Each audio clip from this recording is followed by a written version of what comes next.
Kremlin has presented the so-called Putin team. Its task is to agitate Russians to vote for the dictator in pseudo-elections in 2024. The star club of Putin's admirers includes people popular in the Federation. This election campaigns includes VIP agitators, celebrities, pop stars, cinema stars and the army. Their task is to keep the attention on Putin, to be his face squad, to supplement the politically uninteresting and already stale image of Putin with more gripping people from show business and other spheres of life. The best-known members of Putin's team are Artem Zhoga, a militant and former leader of the battalion formerly commanded by Pavlov Motorola; Mikhail Kovalchuk, who is the president of the Kurchatov Institute and a longtime friend of the Kremlin's dictator. Back in September 2023, he called for nuclear weapons to be tested, quote, at least once. And also the secretary of the political party United Russia, General Counsel Andrei Turchak. He was called the organizer of the attempted assassination of journalist Oleg Kashin in 2010. Other well-known names on the list include singer Polina Gagarina and actor Vladimir Mashkov, who consistently support Russia's war against Ukraine.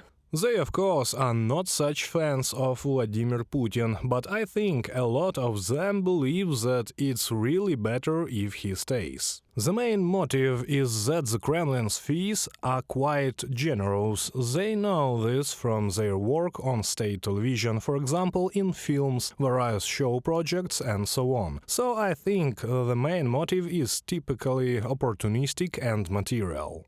According to experts, the Kremlin is not spending huge amounts on popular figures for the sake of Putin's ratings, because the results of the pseudo-elections is determined and known in advance. All this masquerade is necessary to lure voters to the polls. Analysts predict a low turnout, because the Russians see no point in going to the elections.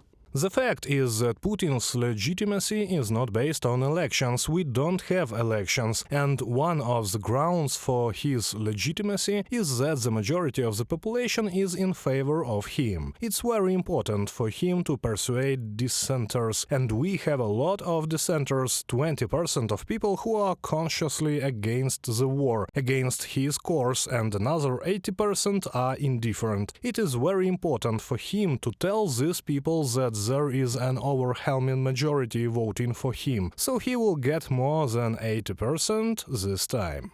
Putin needs to demonstrate popular support to the Russian elites and create the appearance of consolidation of citizens around him in the face of a perceived threat from the West. This is what his election campaign will be based on. Reported by Anastasia Tarnavska, Vasyl Panasiuk, UATV News.